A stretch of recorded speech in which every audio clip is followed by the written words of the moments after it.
अज मंगल भवनय मंगलहारी,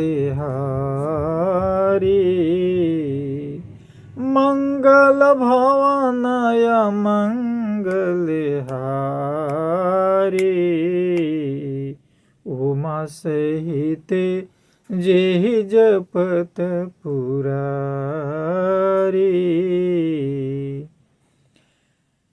विधु बदनी सबे भांति सवारी।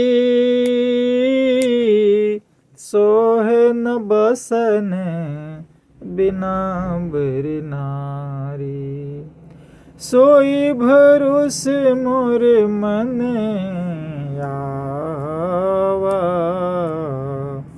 केहिन सुसंग बड़पनु पावा।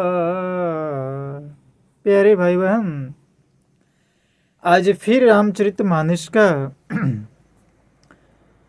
पन्नों में ये देखते हैं कि गोस्वामी तुलसीदास जी महाराज जी ने हैं जो अत्यंत पवित्र नाम है, वो साफ कह रहे हैं कि मंगल भवन अमंगल हारी। यानी स्वामी जी कहना चाहते हैं कि कल्याण का भवन है और अमंगल को हरने वाला है ये राम का नाम। और राम के नाम इतनी पवित्र महिमा बताया गया है कि उमा सहित यही जपत पुरारी। ये पंक्ति प्रदास हमेशा जोड़ देता है कि जिस नाम को उमा के संग बैठकर कैलाश पर्वत पर जो पुरारी भगवान भोलेनाथ स्वयं जपते हैं, अब सोचने की बात है कि उससे भी बड़ा कोई नाम होगा जिसे महादेव जप कर रहे हैं। और यदि इस नाम को हम नहीं जपते हैं तो आगे स्वामी जी कहते हैं कि विधु बदनी सब भांति सवारी, सोहे न बसन बिना बर नारी। जैसे चंद्रमा के समान मुख वाली सुंदर स्त्री भी यदि हो, कितनी भी सुंदर हो, और उसे यदि सुसज्जित होने के लिए वस्त्र नहीं मिली तो उसका सुंदरता का कोई मोल नहीं है, वो शोभा नहीं देती है। ठीक उसी तरह यह हमारे मानव तन, हम जितना भी संजोग करके इसे तेल, गुलाल, इत्र, सुगंध या वगैरह वगैरह जो भी हमारे भौतिकवादी सामर्थ्य उपलब्ध है सजाते हैं, लेकिन ये पंच तत्व का पिंजड़ा राम नाम के बिना बिल्कुल सूना सा लगता है। सोई भरोसे मोर मन आवा, केहिन सुसंगे बड़पनु पावा। मेरे मन में यही एक भरोसा है कि भले संग से भला, किसने बड़प्पन नहीं पाया। यानी राम का नाम आज के परिप्रेक्ष्य में देखा जाए तो समाज में जो घनघोर झूठ, फरेब, झगड़े माया के हो या चाहे रूप जो भी हो, निंदा, नफरत, ईर्ष्या, द्वेर,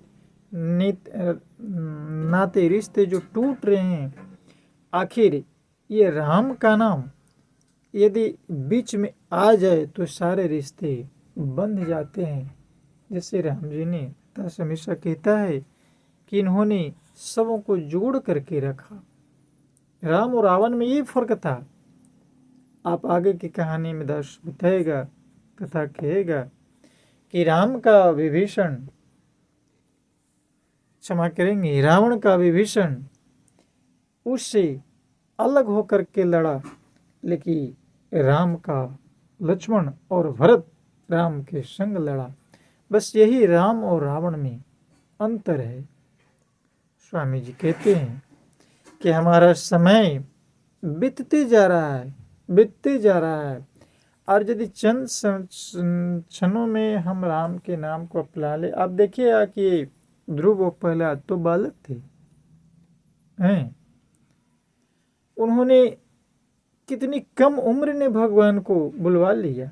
आज लोग कहते हैं भक्ति का एक निश्चित उम्र होता है, चौथे पर बुढ़ापा किसने देखा है।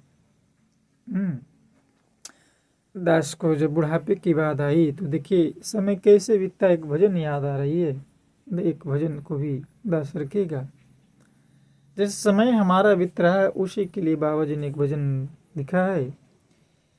चली जा रही है उम्र धीरे धीरे,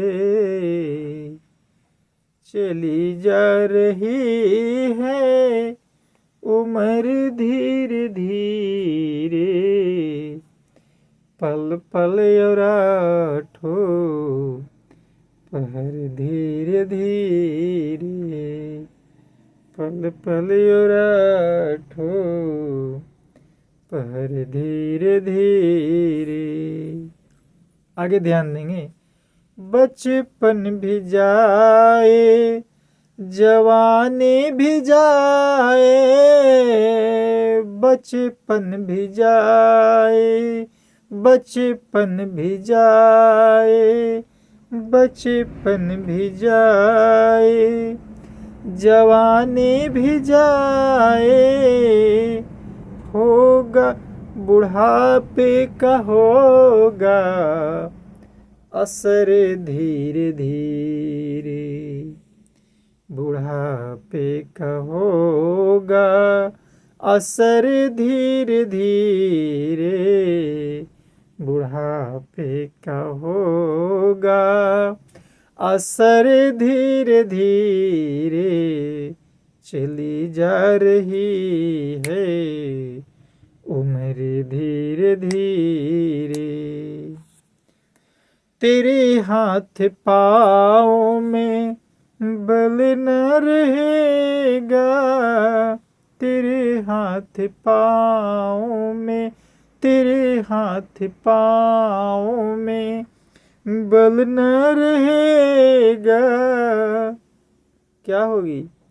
झुकेगी तुम्हारी कमर धीरे धीरे, झुकेगी तुम्हारी कमर धीरे धीरे, झुकेगी तुम्हारी कमर धीरे धीरे, चली जा रही है उम्र धीरे धीरे, चली जा रही है उम्र धीरे धीरे।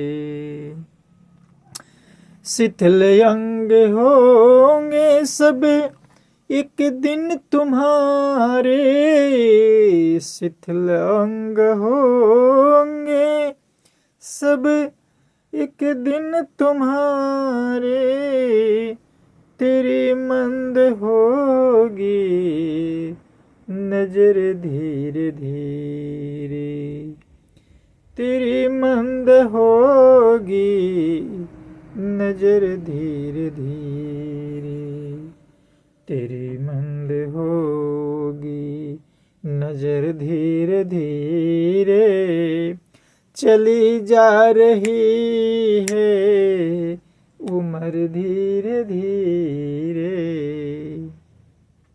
आगे ध्यान देंगे। बुराई से मन को तो अपने हटा ले, बुराई से मन को तो, बुराई से मन को तो अपने हटा ले, तो क्या होगा? तो बन जाएगा तेरा जीवन धीरे धीरे, तो बन जाएगा तेरा जीवन धीरे धीरे, चली जा रही है उम्र धीरे धीरे, पल पल और आठो पहर धीरे धीरे, भजन कर हरि का तू, भजन कर हरि का तू हर पल ओ प्यारे, भजन कर हरि का तू, भजन कर हरि का तू हर पल प्यारे भजन कर हरि का तो हर पल प्यारे तो मिल जाएगा ये सजन धीरे धीरे तो मिल जाएगा ये सजन धीरे धीरे तो मिल जाएगा ये सजन धीरे धीरे तो मिल जाएगा ये सजन धीरे धीरे चली जा रही है उम्र धीरे धीरे चली जा रही है उम्र धीरे धीरे।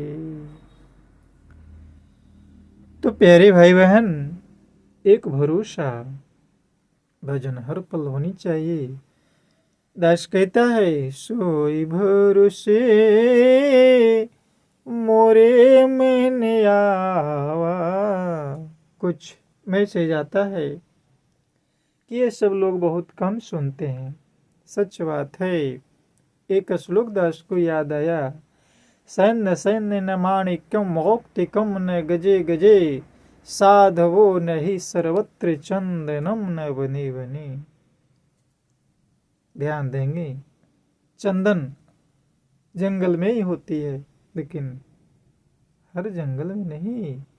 साधु संसार में ही पाए जाते हैं, लेकिन हर जगह पर नहीं। साधवो नहीं सर्वत्र चंदनम न बनी बनी गजे गजे न माणिक्यम।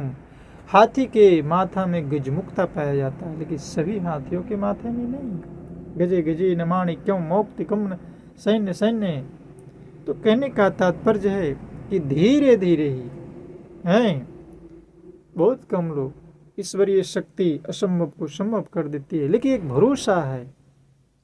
सब राम की कृपा जिन पर होती है वही, जैसा कि दास भजन में भी गाया, उम्र तो बीत ही रहा है, लेकिन फिर भी दास ये कहेगा, राम भगत जगे चारि प्रकारा सुकृत चारिउ अनघे उदारा। कहते हैं कि राम भगवान के भक्त भी 4 प्रकार के होते हैं।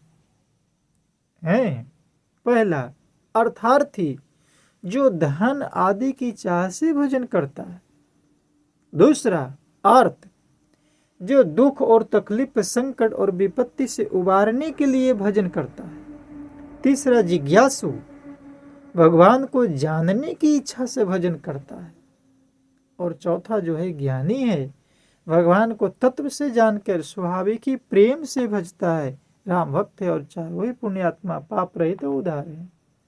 अब इनमें सबसे जहाँ तक कि दास का मत है ग्रंथानुसार कि जो प्रेम करता है, क्योंकि इन्होंने बताया है राम ही केवल प्रेम प्यारा जाने लिहु जो जाने निहार। तो प्रेम करने के लिए जो प्रेम से भजता है वही राम जी का सच्चा सेवक कहलाता है। तो दास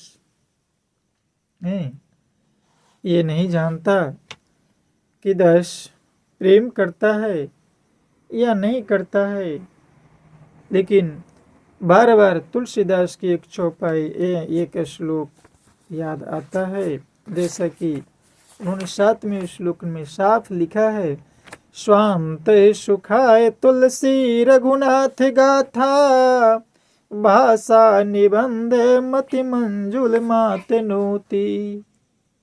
दास ही चाहता है कि दास का एक शौक, दास रामचरितमानस इसलिए गाता है, इसलिए नहीं गाता है कि लोग सुधरें, नहीं, सिर्फ इसलिए गाता है कि दास कहीं बिगड़ न जाए।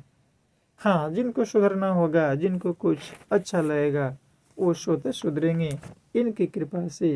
ये तो भजन का प्रभाव होता है। तो दास आगे और कुछ न कहते हुए आज का समय को यहीं पर विराम देना चाहता है। दास को इजाज़त दें।